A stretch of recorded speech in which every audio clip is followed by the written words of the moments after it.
5 to 92 on the amendment and 128 to 95 for the passing of the bill.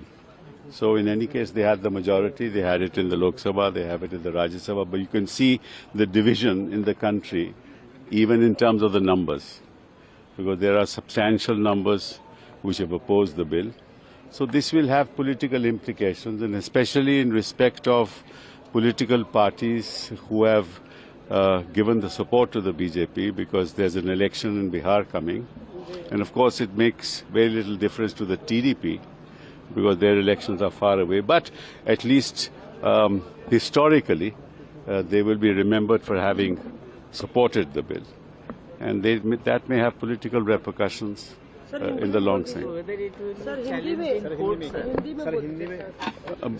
क्या भाई देखो, पारित तो हो गया है और बहुमत इतनी ज्यादा भी नहीं है, 128 उनके पक्ष में और 95 हमारे पक्ष में, और इससे साफ जाहिर है कि काफी संख्या में लोगों ने इसका विरोध किया और इसकी राजनीतिक प्रभाव भी होगा।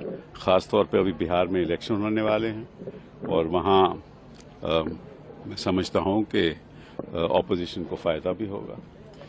लेकिन जो समाज में बंटवारे की राजनीति हो रही है उससे समाज का नुकसान होगा और देश का नुकसान होगा, और भविष्य में ये देश के लिए अच्छा नहीं है, क्योंकि जो असली मुद्दे इस देश के सामने हैं वो ये मुद्दे नहीं है। इनसे गरीबी, इससे पारित होने से गरीबी नहीं हटेगी, रोजगार नहीं मिलेगा, बेरोजगारी नहीं खत्म होगी, और शिक्षा और स्वास्थ्य के संदर्भ में महिलाओं के लिए कुछ नहीं होगा। तो ये तो एक